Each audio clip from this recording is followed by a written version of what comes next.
So we'll now look at contracts a little bit, and then we're going to draw to a close on the items. So a basic contract in Victorian language is how much am I paying, what am I getting, and how long are they going to take to build it. So often the builders' estimates are missing the how long are they going to take. And so it's important to try and get that completion date in writing. Now, disputes and penalty clauses, these are something, if you are using a professional architect or a contract administrator like a quantity surveyor or someone like that, then they can levy a penalty clause. It's very difficult with a homeowner's contract, the item 5 there, to levy a penalty clause. But the good thing about a penalty clause is if your builder is late and you've given him all the information, then and he's late because he hasn't put enough men on the site, why can't you levy a penalty? Because I'm staying in rented accommodation around the corner, that's costing me £1,000 a week, his delays are costing me that extra money.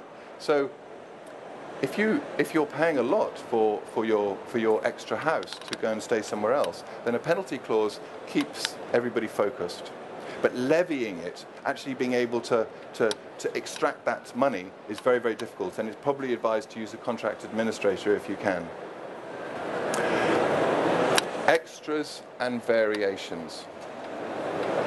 If you ask for something extra, then clearly you're going to pay a little bit more, everyone knows that. And the variations, or adds and omits and things like that, it can all juggling around, and it's where the minutes come in. We were talking about those earlier. If you ask for something more, then clearly you've got to give them a little bit more time. So it can become quite detailed towards the finer points.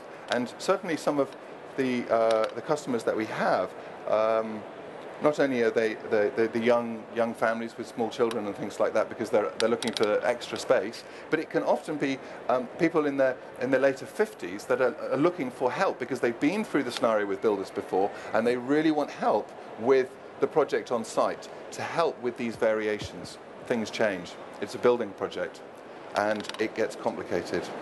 So at the very basic format, a contract should be maybe a JCT, Joint Contract Tribunal Service, and a home building contract that you sign with your builder with agreed price, program and time, and make sure that it includes the contractor's design. Otherwise you are responsible for the design. You think, oh, well, the builder's going to be responsible for the roofer and he's going to give me a guarantee. But if you have a contractor's design element, then he is definitely responsible for the design. And that is very useful. So there is at least 10, possibly 100 ideas, but 10's a better number. And here are some of the projects that we finished. This one here was a house with its original extension for 28 years. And then the law court judge decided, no, I want a nice rear extension with a grass roof. And Mrs. Brennell's, this is her office here. And in the summer, in the spring rather, the crocuses pop up out of her grass roof, which she loves. And there's a slightly larger version of it there. This house is in Finsbury Park, and if you came to our stand, which is just down this aisle here to the left-hand side, then you can see some other pictures of this room, but principally it was a side extension. So this line here was the original wall, so that there was all garden, and there was a small window here, and this was a utility space originally. So the garden faced inwards. No, it did not address the garden at all, and that's one of the classic ways of increasing the value of your building, is you walk in and you can see from the front door right down and into the garden through those lovely sliding doors, and that's exactly what they achieved here. So there it is from 2 or 3 different angles. And here, because they were concerned with the roof heights, they expressed the beams, I think, in a rather lovely way. It's not the full depth of a beam, maybe just 100 millimeters. And it worked very well for them.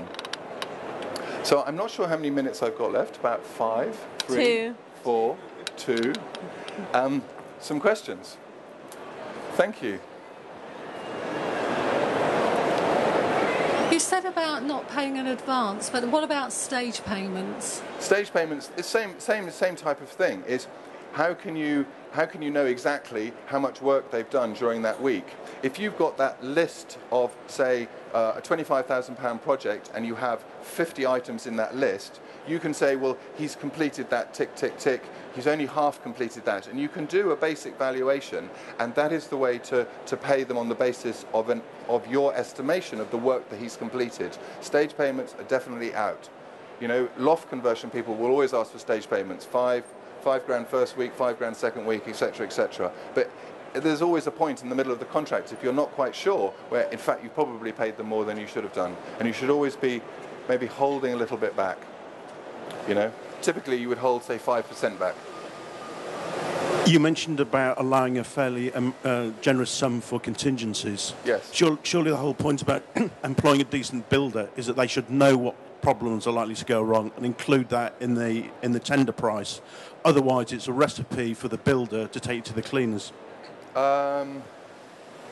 Yes, they should, but sometimes things change on site, and there are maybe you've got slightly more rotten floorboards than they had expected, or possibly the pipes bringing your water into the building are lead, and they didn't allow for that, or the drains have sunk a little bit. You know, there are a number of problems, and it's those unforeseens which the builder cannot reasonably expect to understand. But yes, there is an element that he should take on board. But the more description that you have for the item that he's doing, the greater that you can levy that. So maybe one more question. Yes, here we are at the front. So would stage payments be acceptable if you did it not for the time element, but for the amount built element? Well, again, a stage payment sort of kind of gives the idea that you're going to pay him a certain sum each week as he progresses. But if you take the valuation and look at the individual items, then that's better way to go forward.